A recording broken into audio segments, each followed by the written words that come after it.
괜찮을까요? 네. 네. 오후 이 늦은 시간까지 또 현장에 함께 해주시고 또 함께 화면으로 강의에 참여해 주셔서 참 감사드리고 지금 제가 하려는 특강은 제 졸업 논문을 요약한 겁니다. 네, 3년 동안 이제 신학을 하고 좀 정리하는 차원에서 그리스도 중심적 십계명 해석이라는 제목으로 졸업 논문을 썼는데요. 오늘 특강은 그걸 반영해서 십계명 복음으로 읽기라는 제목으로 좀 잡아봤습니다. 십계명은 율법인데 어떻게 복음이 될 수 있을까에 대한 궁금증이 생길 수 있을 것 같은데요. 한번 하나씩 좀 차근차근 보도록 하겠습니다. 네, 먼저 제가 이 글을 쓰게 된 여러 가지 좀 고민이 있었습니다. 여러 가지 딜레마가 좀 있었는데요. 어떤 거냐면 십계명을 지키려고 하지만 십계명을 묵상하고 또 실천하려고 노력하면 할수록 계속 실패하는 나 자신을 발견하게 되는 게 한 가지 좀 딜레마였고요. 또 한 가지 십계명을 지키려고 할수록 나 자신과 또 십계명을 지키지 않는 사람들을 정죄하는 하는 수단으로 십계명을 사용하고 있는 모습이 실천적으로 좀 많이 보였던 것 같습니다. 그래서 제가 십계명을 보면서 십계명은 에어컨이 아니라 온도계와 같다라는 생각이 좀 들었습니다. 에어컨은 실제로 우리의 어떤 환경을 바꿀 수 있는 힘이 있지만 온도계는 현재 우리의 온도가 몇 도냐, 현재 우리의 상태가 어떠냐를 보여주는 데 그친다라는 생각이 들었어요. 십계명은 그러면 과연 이 온도계에 그치는 역할일까라는 고민에서 십계명의 의미를 조금 더 파헤쳐 보았습니다. 그러면서 제가 십계명의 어떤 문법을 좀 이렇게 파악을 해봤는데요. 이건 단순히 십계명뿐만 아니라 모든 성경의 문법이 이와 같다라고 할 수 있을 것 같아요. 십계명 서문에 보면 나는 너를 애굽 땅 종되었던 집에서 인도하여 낸 네 하나님 여호와니라 라고 말씀하신 후에 그 뒤에 1계명, 2계명 이렇게 쭉 말씀하시는 걸 볼 수 있습니다. 그러니까 십계명 그리고 모든 성경의 문법은 어떠냐? 하나님에 대한 직설법, 하나님은 어떤 분이시다? 하나님은 무엇을 행하셨다라는 하나님에 대한 직설법 이후에 우리에 대한 명령법, 그러므로 너희는 이렇게 하라라는 십계명의 문법을 발견하게 되었습니다. 그러면서 이제 이 십계명이란 구원의 조건이 아니라 구원받은 사람의 어떤 결과로서 지키는 계명이라는 사실이 좀 뚜렷하게 드러나게 되었습니다. 그러면서 이제 십계명과 떼려야 뗄 수 없는 예수 그리스도와 이 십계명은 실제적으로 어떤 관계가 있을까에 대한 고민이 좀 시작이 되었습니다. 예수님께서 율법에 대해서 이렇게 이야기를 하셨죠. 내가 율법이나 선지자를 폐하러 온 줄로 생각하지 말라. 폐하러 온 것이 아니오 완전하게 하려 함이라 라고 이야기를 하셨습니다. 그리고 웨스트민스터 신앙고백서 8장에는 이렇게 이야기하고 있어요. 그리스도께서는 중보자의 직무를 실행하시기 위해 율법 아래 나셔서 율법을 완전하게 성취하셨다라고 합니다. 그렇다면 이 율법의 대표라고 할 수 있는 십계명을 예수님은 도대체 어떻게 성취를 하셨을까? 사실 우리가 예수님과 율법의 관계를 생각할 때마다 산상수훈을 많이 생각하게 되죠. 마태복음 5장에서 7장 사이에 예수님께서 진짜 율법의 의미는 이런 것이다 라고 가르쳐 주신 게 산상수훈인데, 그러면 예수님의 가르침 말고 예수님의 실제적인 행동은 이 율법을 어떻게 성취하셨을까에 대한 고민으로 이 논문이 시작이 되었습니다. 그래서 이걸 이야기하기 이전에 제가 십계명의 성격과 용법에 대해서 잠깐 소개를 드리고자 하는데요. 아마 많이 알고 계신 분도 있겠지만 제 논의를 위해서 잠깐 이야기를 드리도록 하겠습니다. 첫 번째 이제 십계명의 성격인데 여러 가지를 이야기할 수 있겠지만 세 가지로 딱 줄여서 또 말해볼 수 있을 것 같습니다. 첫 번째로 십계명은 계명이라는 말보다 언약의 말씀이라는 표현이 더 잘 어울리는 글입니다. 십계명을 직접 적고 있는 출애굽기 20장이나 신명기 5장 또는 성경의 어떤 부분도 이 십계명이라는 단어를 쓰고 있지 않아요. 오히려 이 십계명에 대해서 그 말씀 또는 10가지 말씀이라는 표현으로 언급하고 있습니다. 그 말은 뭐냐 하면 이게 단순히 우리가 해야 되는 의무 조항을 하나하나 나열한 것이 아니라 하나님과 우리의 관계를 나타내는 10가지 말씀을 여기 집약하고 있다라고 생각할 수 있을 것 같아요. 그래서 단순히 우리의 의무를 넘어서서 하나님과 우리가 이런 관계에 있다라는 사실을 보여주는 언약의 말씀이라는 특징이 하나 있습니다. 그리고 두 번째로 감사의 방편이라는 성격이 있는데요. 여러 가지 신앙 고백서 그리고 요리문답에서 십계명의 위치가 어디에 있을까 생각해 보면 늘 사도신경을 해설하고 난 뒤에 있습니다.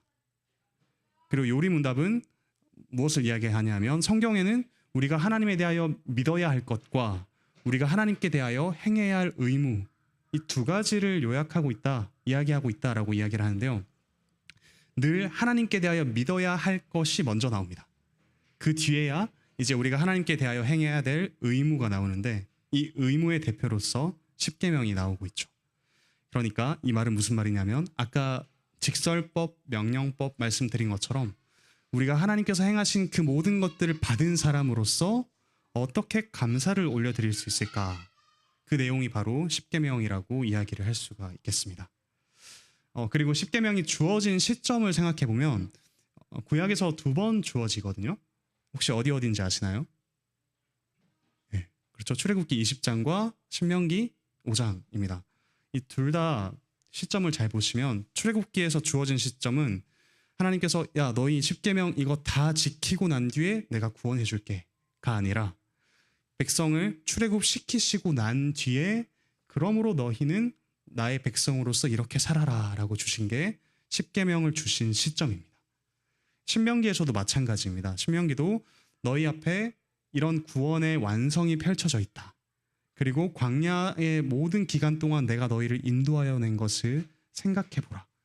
그러므로 너희는 이 말씀들을 지켜 행하라라고 말씀하십니다. 십계명의 어떤 위치와 또 십계명이 주어진 시점을 생각해보면 이건 우리가 어떤 하나님 나라에 들어가기 위해서 하나하나 조목조목 지켜야 되는 내용이 아니라 우리를 이미 구원하신 분에 대해서 감사를 어떻게 표현할 것인가에 대한 내용이라고 우리가 살펴볼 수 있겠습니다. 그리고 마지막으로 십계명은 하나님 나라의 헌법이라고 이야기할 수 있겠습니다. 그저 우리가 지키고 말고를 떠나서 하나님 나라 백성이라면 이러한 생활 양식을 따라 살아간다 라는 것을 보여주는 것이 바로 십계명이라고 이야기를 할 수가 있겠습니다. 이런 세 가지 성격이 있는데 이것 역시 중요하지만 이보다 다음 게 좀 더 중요하다고 생각해 볼 수 있을 것 같아요. 제가 여기서 조금 의문이 들었었는데요. 일단 십계명의 용법을 좀 설명을 드리겠습니다. 첫 번째 이제 제1용법이라고 해서 별명이 정치적 용법, 시민적 용법 이렇게 부르기도 해요. 이건 어떤 역할을 하는 거냐면 십계명이란 또는 율법이란 죄를 완전히 막을 수는 없지만 죄를 억제하는 역할을 한다. 무엇이 옳고 그른지 제시해 주기 때문에 일반 사회에서도 죄를 억제해 주는 역할을 하는 게 그러니까 방화벽 역할을 하는 게 십계명이다 라고 이야기하는 게 제1용법입니다.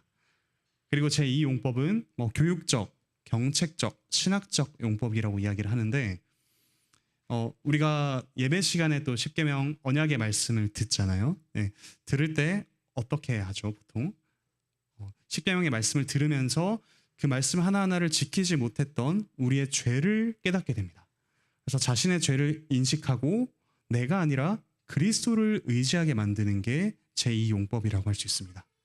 그리고 불신자에게도 자신의 죄를 깨닫게 하고 그리스도께로 향하게 하는 그 역할을 하는 것이 십계명의 제2용법이라고 할 수 있습니다.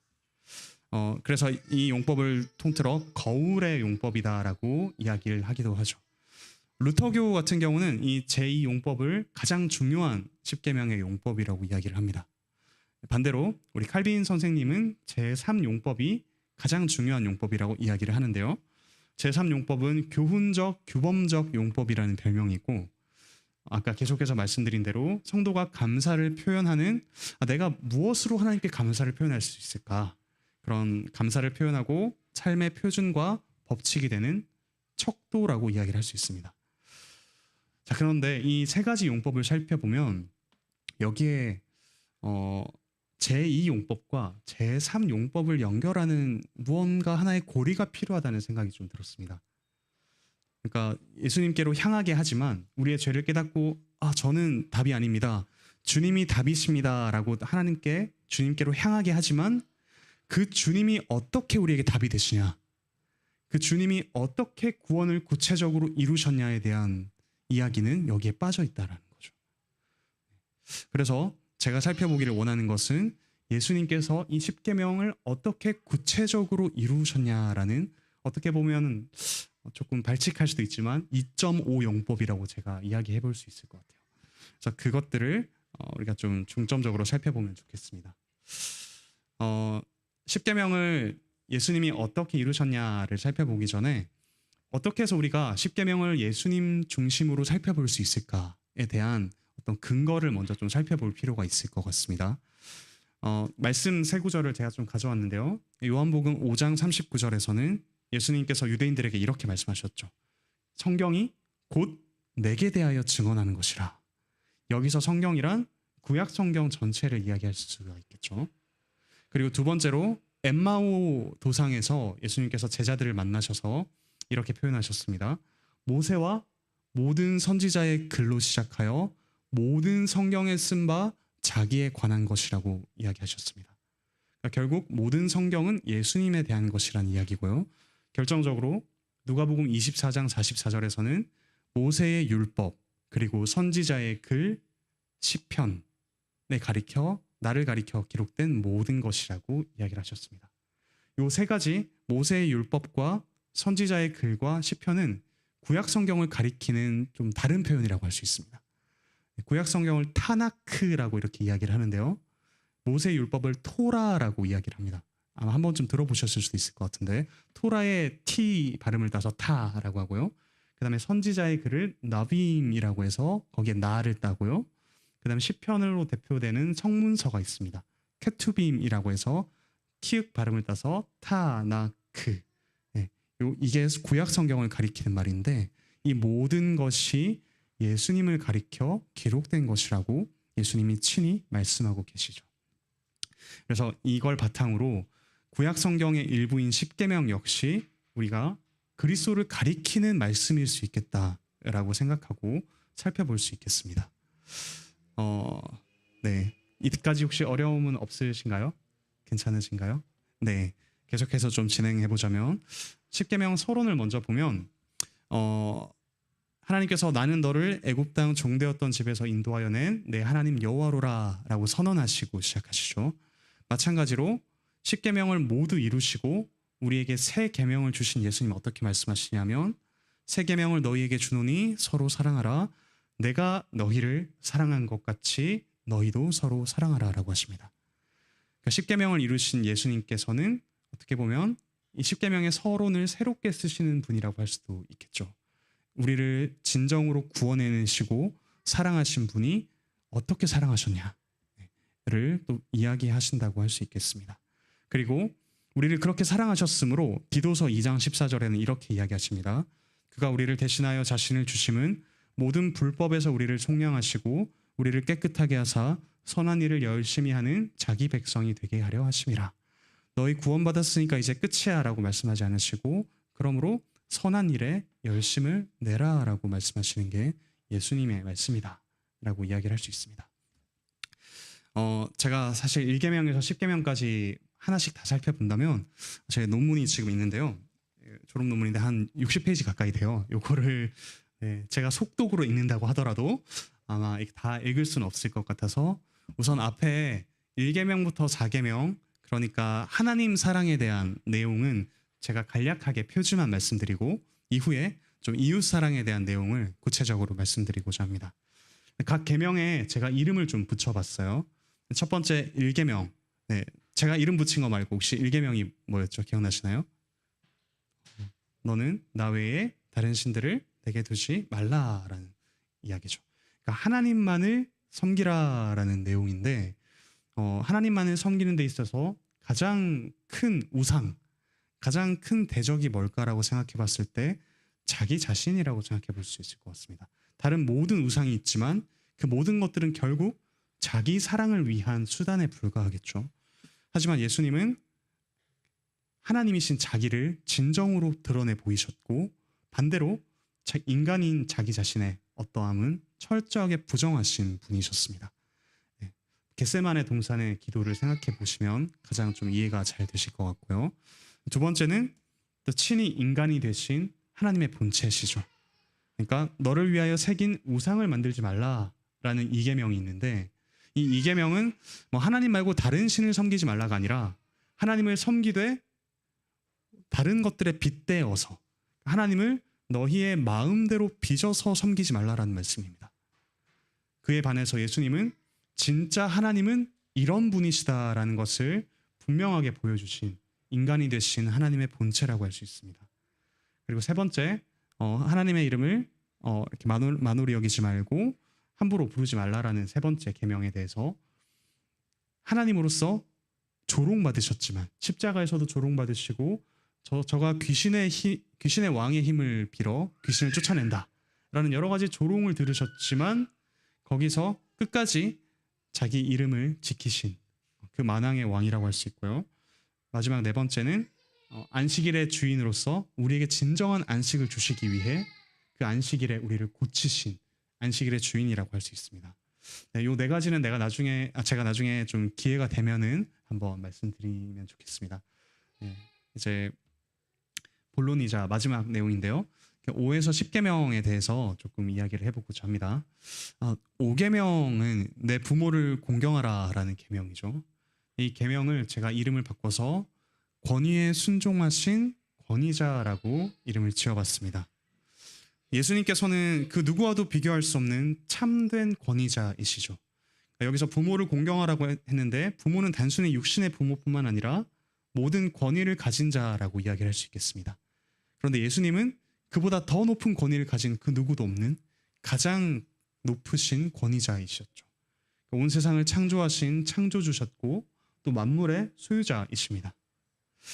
그런데 예수님께서 십자가에서 당하신 일을 생각해 본다면 예수님 불의한 권위에 어떤 압제를 겪으셨습니다. 십자가에 이르기까지 모든 재판의 과정을 보면 정치 지도자, 종교 지도자, 그 모든 지도자들이 불의한 권위를 앞세워서 예수님을 죽이려고 했다라고 생각해 볼 수 있습니다. 하지만 예수님께서는 그 모든 불의한 권위 앞에서 순종하심으로써 오히려 그보다 더 높은 하나님의 권위를 드러내신 그분이시라고 이야기할 수 있습니다. 이거는 어떻게 보면 높은 권위에 대한 예수님의 순종이었고요. 두 번째로 동등한 권위자에 대한 예수님의 어떤 반응도 볼 수 있는데요. 우리를 형제라 부르시고 동등하게 여겨주셨죠. 그리고 동등한 사람으로서 어떻게 하셨냐면 더 밟고 올라가며 착취하는 것이 아니라 친구를 위해 자기 생명을 내어주시는 동등자로서의 권위를 우리에게 보여주신 분이 바로 예수님이라고 할 수 있습니다. 그리고 마지막으로 더 아래의 권위를 가진 사람들에게 어떻게 행하셨냐? 제자들의 발을 씻기시면서 윗사람으로서 섬기는 권위를 친히 보여주셨던 분이 바로 예수님이라고 이야기를 할 수 있겠죠. 예수님은 위에 대한 권위에 대해서도 동등한 권위에 대해서도 아래의 권위에 대해서도 참된 권위자로서 어떻게 행하셨는지 친히 보여주셨고 또 정말 그 권위를 순종하셨던 분이라고 할 수 있습니다. 그래서 그러면 이 예수님의 어떤 복음을 받은 우리는 5계명을 어떻게 지켜갈 수 있을까라고 했을 때 우리는 참된 권위자이신 그리스도께 섬김받은 아랫사람이라고 이야기를 할 수 있겠죠. 여기서 이제 복음이 드러납니다. 5계명에서 단순히 우리가 위에 있는 분을 그냥 존중해야지, 공경해야지라는 의무감으로만 10계명을 보는 것이 아니라 10계명을 통해서 우리를 섬기신 권위자 예수 그리스도의 그런 행하심을 우리가 확인할 수 있어야겠습니다. 그리고 동등한 권위자인 우리 그리스도께서 생명을 내어주셔서 사랑하신 친구와 형제가 되었다라는 사실을 우리가 또한 10계명의 이 5계명을 통해서 확인할 수 있고요. 그리고 마지막으로 우리가 아래에 있는 권위에 대해서 어떻게 행해야 되냐? 우리는 만물을 충만하게 하시는 분의 충만함이라는 교회라는 권위를 받은 사람이 되었습니다.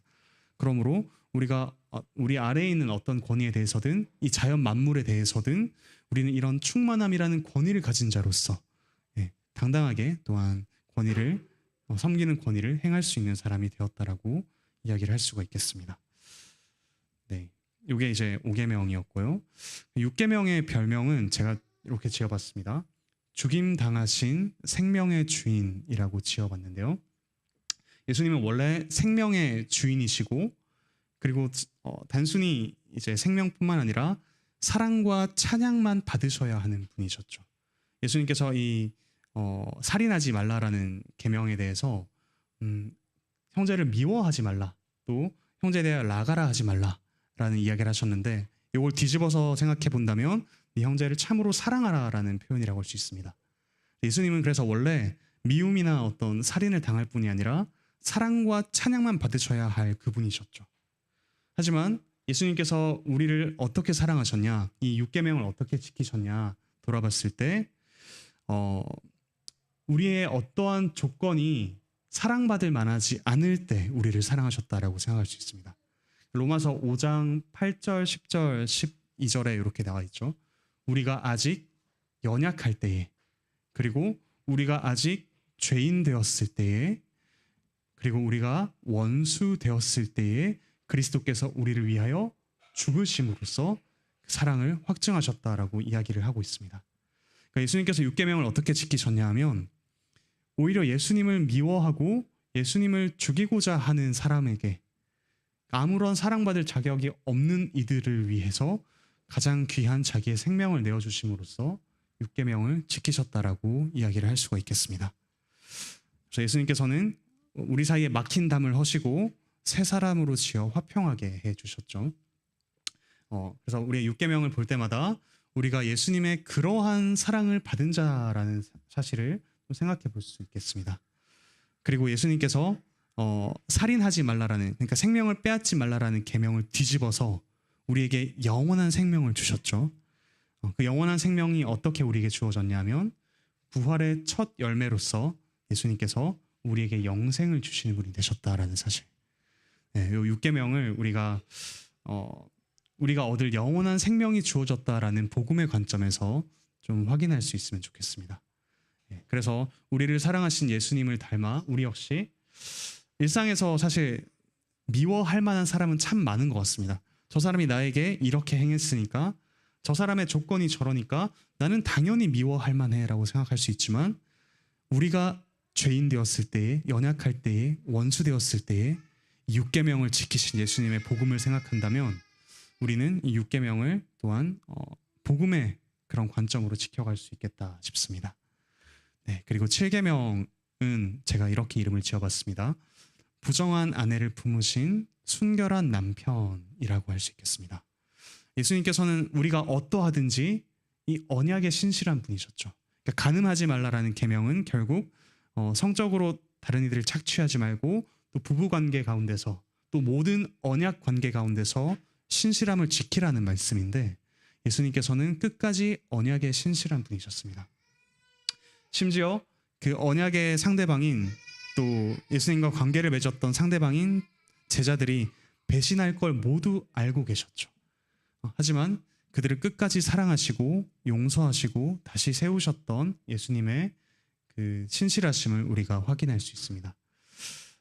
그래서 제가 아직 결혼을 하지 않았지만 저 역시 이걸 마음에 두고서 지켜가려고 하는데, 결혼이란 그러므로 이제 영원한 사귐과 기쁨을 담는 일시적인 그릇이라는 사실을 좀 생각하면서 살면 좋겠습니다.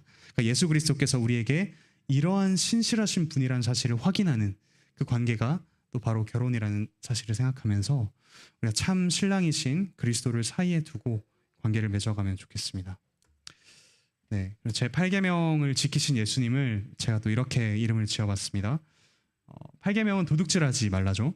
근데 그걸 온전히 지키신 분은 어떤 분이시냐면, 자기를 내어주신 온 세상의 주인이라고 할 수 있겠습니다. 그러니까 말 그대로 온 세상을 소유하신, 부족할 것 하나 없으신, 도둑질할 필요가 없으신 분이 바로 예수님이셨죠. 근데 그 예수님께서 자기 자신을 비워서 가난한 우리와 같은 사람의 모양으로 나타나셨습니다.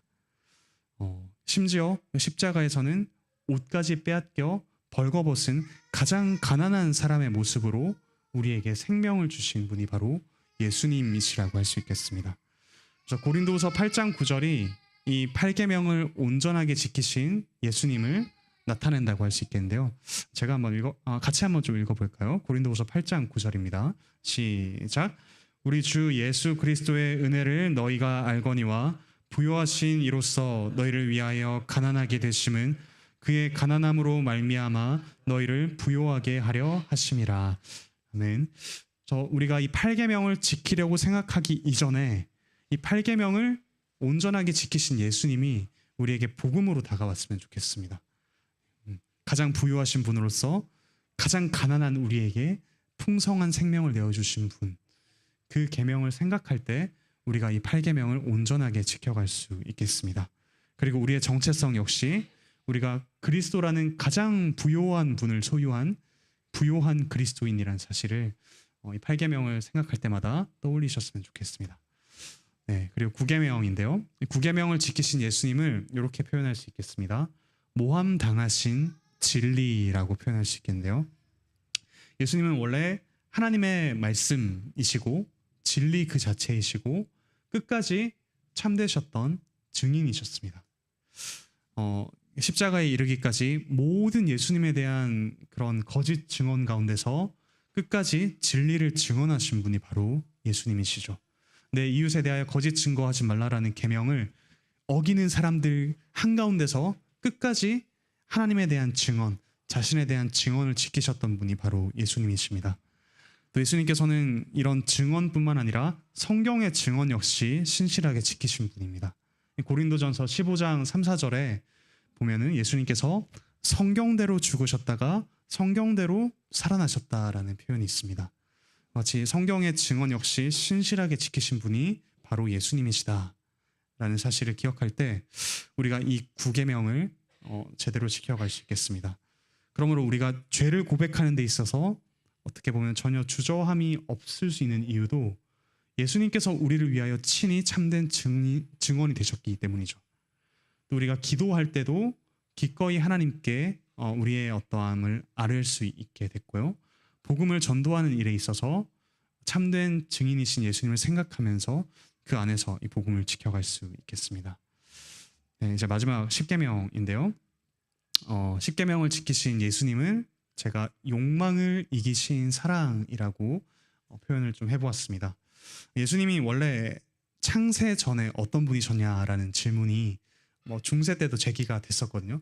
도대체 하나님이 이 세상을 창조하시기 전에 무엇을 하셨을까? 물론 이제 칼빈 선생님은 그런 질문을 하는 너 같은 사람을 위해 지옥을 마련하고 계셨다. 이런 식으로 강하게 표현하기도 하셨지만 요한복음 17장 24절을 보면 창세 전이라는 표현이 나옵니다. 거기서 뭐라고 말씀하시냐면 아버지께서 창세 전에 나를 사랑하심으로 라고 되어 있습니다. 그러니까 이게 시간적인 표현인지 아닌지는 모르겠지만 분명한 사실은 원래부터 예수님은 이 충만한 사랑의 관계를 누리시던 분이다 라고 우리가 알 수 있겠습니다. 그러니까 예수님께서는 어떻게 보면 무한한 욕망을 가지신 분이라고 할 수도 있겠어요. 왜냐하면 무한하신 하나님과 무한한 관계를 맺고 계셨기 때문에 애초에 예수님은 무한한 사랑, 무한한 욕망 가운데서 사셨다고 이야기를 할 수 있겠습니다. 좀 긍정적인 의미에서의 욕망이라고 할 수 있겠는데요. 반대로 예수님은 이 땅에 오셔서 욕망을 합리화하고 자극하는 사탄 그리고 군중 틈에 계셨죠. 그 광야에서의 3가지 시험을 냈던 사탄은 끝까지 이 욕망을 따라 살아라 라고 말하면서 심지어 성경의 근거 구절까지 되면서 욕망을 합리화하도록 부추겼습니다. 군중들 역시 예수님을 왕으로 삼으려고 했고 또 십자가에서 내려와 보거라 라는 욕망을 자극하기도 했죠. 하지만 예수님께서는 바로 그 자리에서도 그 영원한 사랑을 누리시던 바로 그분이 이 모든 욕망 앞에서 자기를 지키셨습니다. 그리고 우리의 모든 결핍, 욕망을 가질 만한 모든 상황, 이 죄와 결핍과 사망의 문제를 해결하셔서 우리의 마음을 새롭게 하셨다라고 합니다. 그러므로 우리가 제10계명 내 이웃의 소유를 탐내지 말라라는 계명을 지키려고 할 때마다 참 사랑의 관계에 계셨으나 또 가장 결핍할 때 자기를 지키신 예수님, 그 예수님의 복음을 우리가 기억하면서 제10계명을 좀 지켜가면 좋겠습니다. 그리고 예수님께서 친히 우리에게 무엇을 욕망하며 기도해야 하는지 알려주셨죠. 네, 그것이 바로 주기도문이라고 이야기를 할 수 있겠습니다. 우리가 주님 가르쳐 주신 기도를 예배 시간에 또 우리 일상에서 드릴 때마다 우리의 욕망의 방향이 어디로 향해야 하는지 분명하게 다시금 확인할 수 있겠습니다. 또한 예수님께서 스스로 가르쳐 주신 대로 기도하신 대로 사셨던 그 모든 복음이 확인되는 것이 이 제10계명을 지키신 예수님의 복음이라고 이야기를 할 수가 있겠습니다. 네, 제가 한 60페이지 가까이 되는 이 논문을 좀 요약해서 말씀드리느라 사실 중간에 좀 필요한 다리들을 좀 많이 이렇게 생략을 했었는데요. 네, 좀 졸고라고 할 수 있겠지만 여기 혹시 필요하신 분은 제가 한번 PDF 파일로 드리도록 하겠습니다. 그래서 이 10계명을 우리가 매 예배 시간마다 언약의 말씀을 듣는데 그때마다 우리가 우리의 죄를 확인할 뿐만 아니라 우리의 모든 실패를 넘어서 이 계명 하나하나를 지키시고 우리에게 복음이 되신 예수 그리스도의 은혜가 좀 풍성하게 다가왔으면 좋겠습니다. 그래서 우리의 실패만 보는 것이 아니라 우리의 실패 넘어 계신 예수님의 성공, 성취를 보는 그런 10계명을 풍성하게 누리시는 우리 모든 관악교회 성도분 되시기를 바라고 축복합니다. 제가 기도하고 마치겠습니다. 하늘에 계신 우리 아버지 하나님, 참 죄인된 우리를 사랑하셔서 우리와 언약 관계를 맺어주시고 이 귀한 언약의 10가지 말씀을 주시니 참으로 감사드립니다. 하나님, 그러나 우리가 이 언약의 10가지 말씀을 듣고 또 실천하려 할 때마다 우리의 실패와 우리의 연약함과 또 우리의 순종하기 싫어하는 마음까지 계속 확인하게 됩니다. 하나님, 그러나 이 모든 계명을 우리에게 새롭게 가르쳐 주셨을 뿐만 아니라 이 계명 하나하나를 충실하게 지키셨던 예수 그리스도께서 우리에게 이 계명을 지킬 새로운 힘을 주십니다. 우리가 이 언약의 말씀을 들을 때마다 예수 그리스도의 충만한 복음을 다시금 확인하게 하시고 예수 그리스도 안에서 또한 우리 안에 계신 성령님의 도우심으로 이 언약의 말씀을 신실하게 지켜나갈 수 있도록 하나님 새로운 힘을 더하여 주시옵소서. 또한 이것을 지켜나가는 것이 하나님과의 사귐을 더욱더 깊이 있게 누리는 길임을 우리가 확인하며 이 모든 상황 가운데서 이것들을 신실하게 지켜갈 수 있도록 하나님 인도하여 주시옵소서. 감사드리며 예수 그리스도의 이름으로 기도드립니다. 아멘. 네, 마치겠습니다. 네, 질문 들어왔다고 해서요. 질문을 좀 받겠습니다. 네.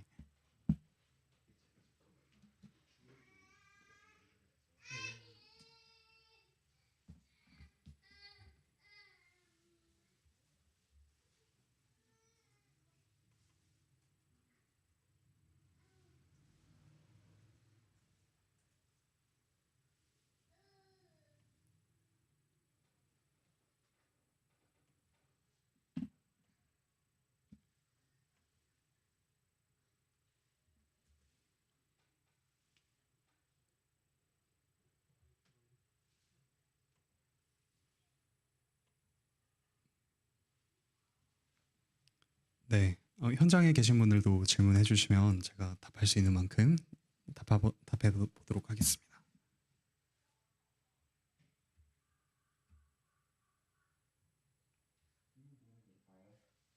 네.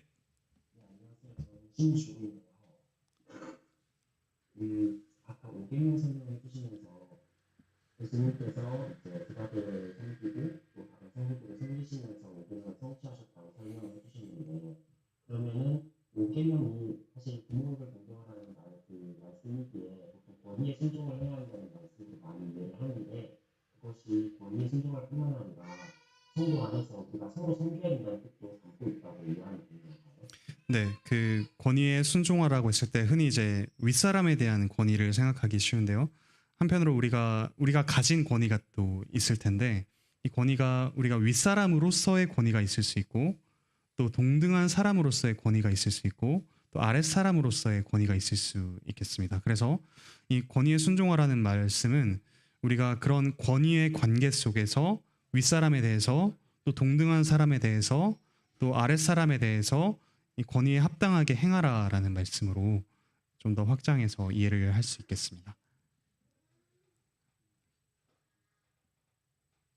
네, 잘 안 들리는데 잠시만요. 들리시나요? 네, 들립니다. 하나 더 있는데 부모님이 이제 예수님을 통해서 우리가 구원을 받았으니 그 구원의 결과로서 율법을 지켜야 한다고 저는 배웠고 그렇게 알고 있는데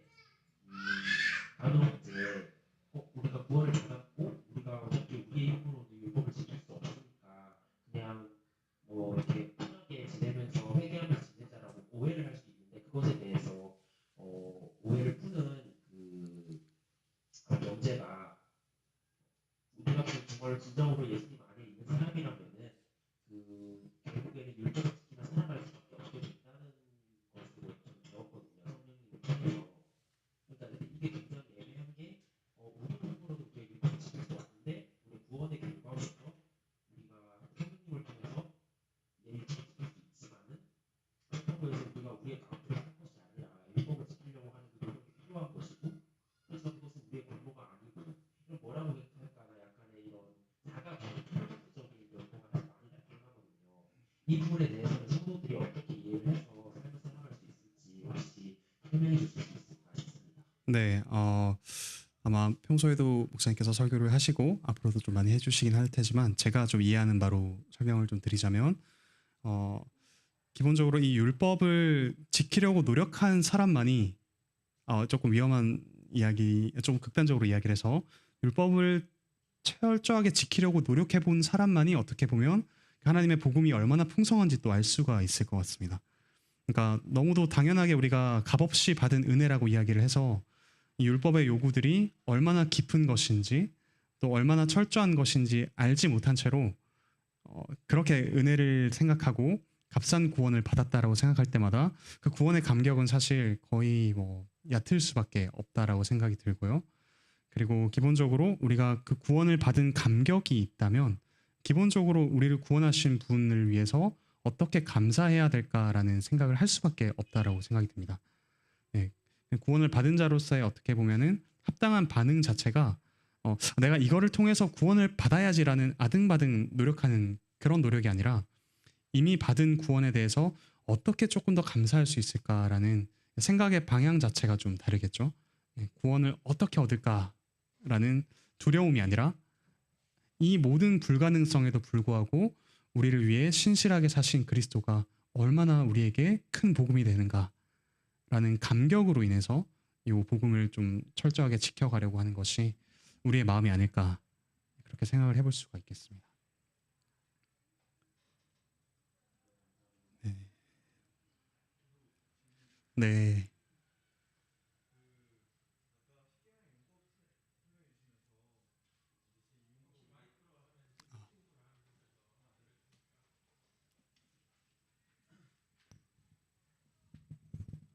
네, 질문하겠습니다. 네.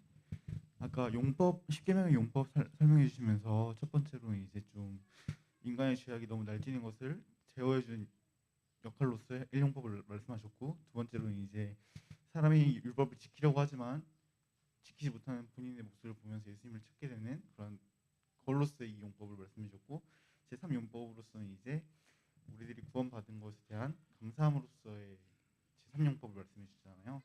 그리고 지금 전도사님께서는 지금 논문을 쓰시면서 이 용법과 3용법 간의 사이에 좀 이렇게 브릿지로서 제2 2.5 용법이라는 용어를 사용하시면서 지금의 이제 논문들을 살짝 말씀해 주셨는데 근데 어떻게 지금 이렇게 그리스도께서 이 십계명을 철저하게 지키셨는지가 그 브릿지로서의 역할을 어떻게 담당이 되는지 좀 거기까지 듣고 싶다는 생각이 지금 네. 들어서요. 네. 질문을 드립니다.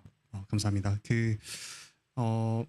이 계명 제2 용법을 생각할 때마다 내가 살인하지 말라라는 계명을 어떻게 지키지 못했지? 라는 걸 계속 확인하게 됩니다. 그럴 때마다 그렇다면 나는 지키지 못했지만 이 나를 위해서 예수님께서 이걸 지켰으니 그러므로 이제 이걸 지켜가야지라는 게 3용법인데요. 그렇다면 어떻게 예수님께서 지키셨지를 어떻게 보면 우리가 늘 너무도 그냥 당연하게 생각하고 넘어가는 경향이 많습니다. 그래서 이 십계명 하나하나를 예수님께서 구체적으로 어떻게 지키셨는가를 살펴보는 작업이 이 용법과 3용법의 다리 역할을 하게 될 수 있겠다. 네, 그런 생각이 좀 들었습니다. 감사합니다. 오늘 강의 정말 감명 깊게 들었습니다. 네. 네.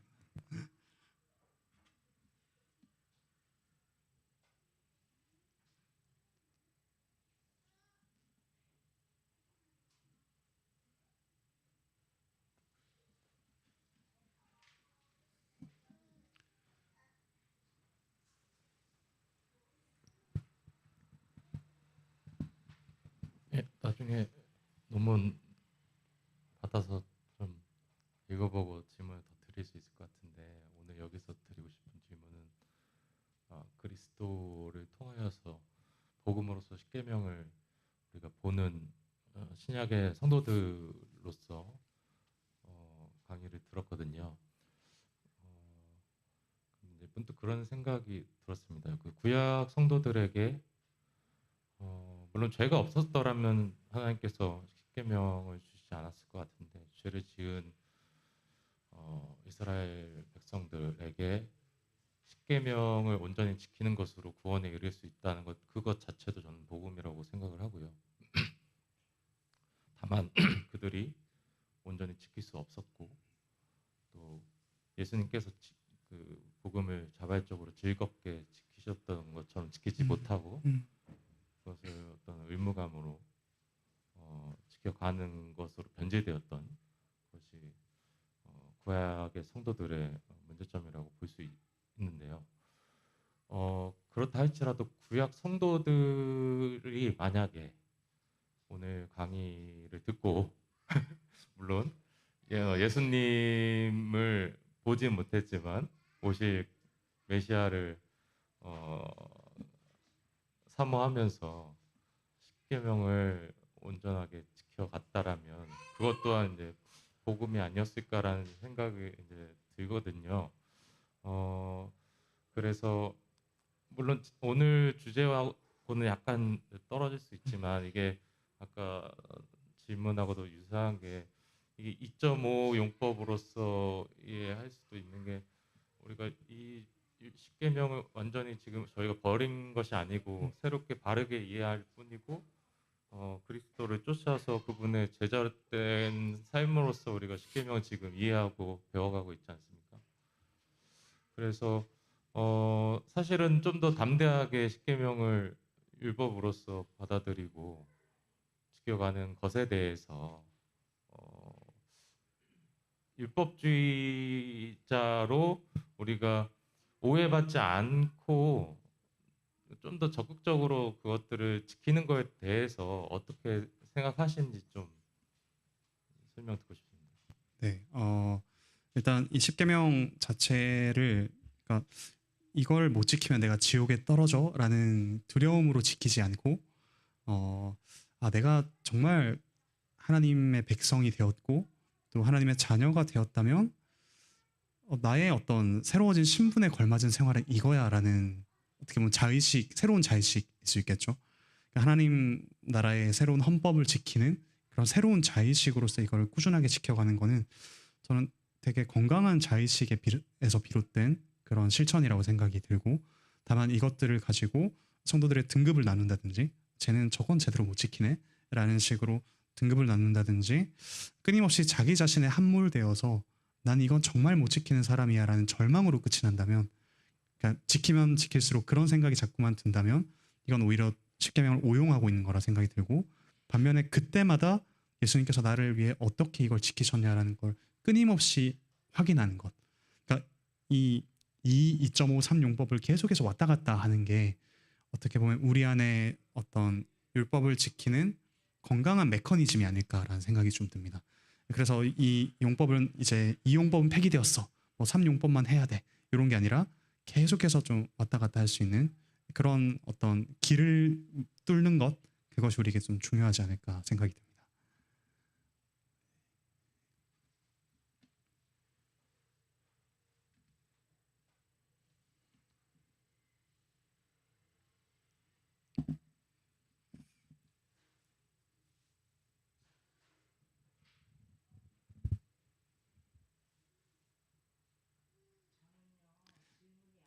네, 그 마이크 한번 켜주실 수 있을까요? 네. 저는 질문이 네. 아니라 오늘 말씀을 듣고 제가 느낀 점을 나누려고 합니다.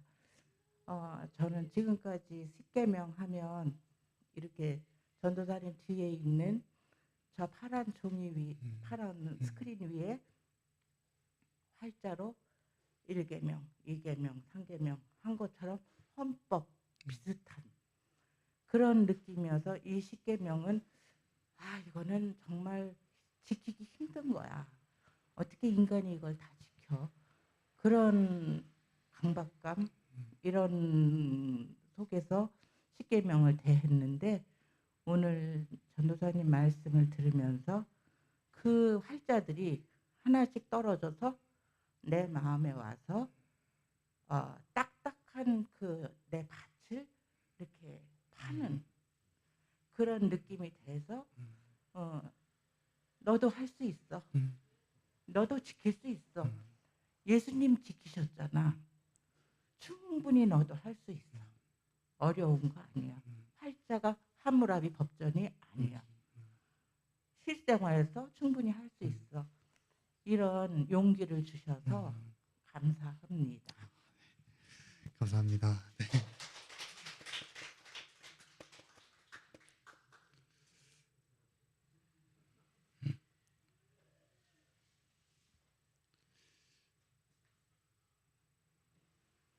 예, 그러면 질의응답 여기까지 받도록 하겠습니다.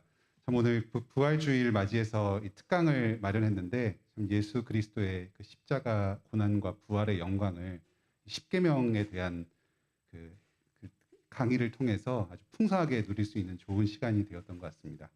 아까 안용준 전도사님께서 특강 끝나고 나서 강의 끝나고 바로 이제 기도를 하셔서 아, 저분 정말 보통이 아니시다. 이제 질의응답을 이제 이렇게 끝내시는구나 해서 참 감탄을 했는데 또 우리 교인들께서 참 거기에 굴하지 않으시고 끝까지 이렇게 질의응답을 하셔서 아, 우리 교인들 정말 한 수 위시다.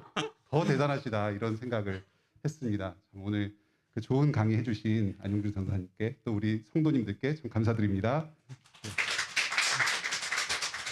예, 잠시 좀 축하하는 시간을 가지려고 하는데요. 올해는 그 안용준 전도사님께 아주 뜻깊은 한 해입니다. 그 3년 동안의 오랜 그 신학 공부 과정을 마치고 졸업을 하셨고 또 자기가 운동원으로 활동을 했던 그래서 우러러 보았던 그 SFC 간사 교육을 받고 간사가 되어서 후배 운동원들을 지도하시게 되었습니다. 그리고 이번에 그 저희 총회에서 하는 강도사 고시에서 합격을 하셔서 내일 있는 노회에서 강도사 인허를 또 받으실 예정입니다. 참 인생에서 아주 잊을 수 없는 참 2022년이 될 것으로 보이는데요. 또 저희 관악교회가 그 순간에 함께하게 돼서 참 기쁘고 감사합니다. 저희 교회에서 꽃다발을 하나 준비했는데요. 전도사님께 좀 전달해드리겠습니다.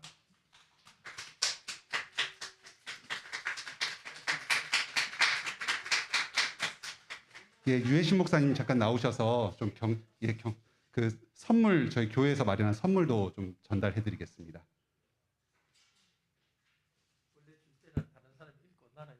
예. 안용준 전도사님의 강도사 인허를 축하드리며 전도사님을 목사로 성장시켜 가시는 주님의 신실하심과 은혜에 감사드립니다.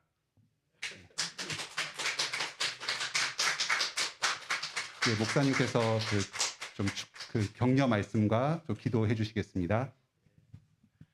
너무 감사드립니다. 제가 그 성도 한 분과 신방을 해야 돼가지고 다 못 드렸지만 뒷품을 보면서 이거 이제 우리 교회 기도 시간, 기도 내용을 좀 바꿔야 되겠구나.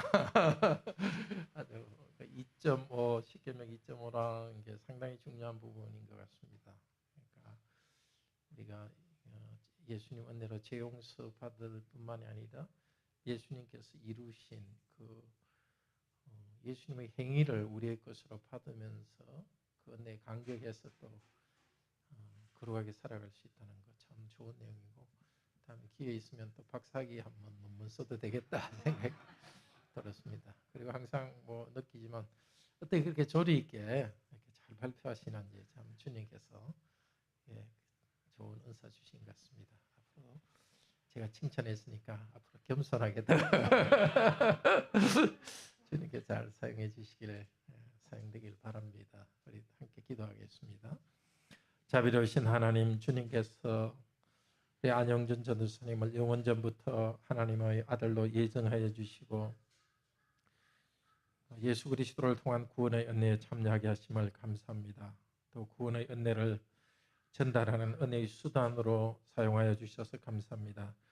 그동안 신학 공부를 마치고 또 강도사 교육 과정을 이제 강도사로서 새롭게 시작할 수 있도록 은혜 주신 것 감사합니다.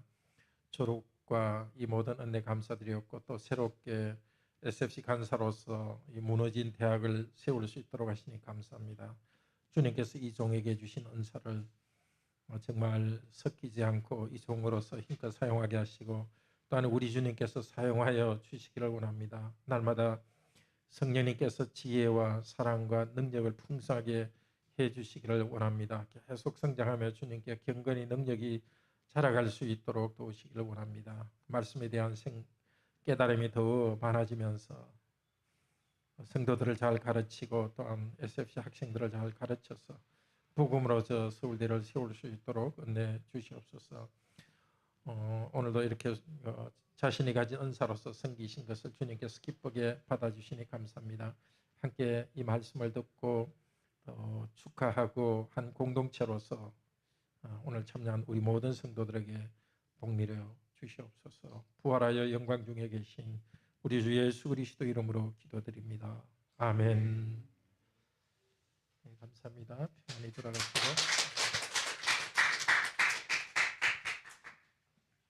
그리고 아까 이렇게 기도로 끝마친다고 그랬고 그걸 갖다가 그냥 우리 성도들이 그냥 캐치하고 더 높이 이렇게 굴하지 않고 그랬다는데 가만히 들으니까 그 모든 걸 캐치한 우리 전도사님도 대단한 것 같아요. 그걸 캐치한 저도 그럼 그보다 더 나은가요?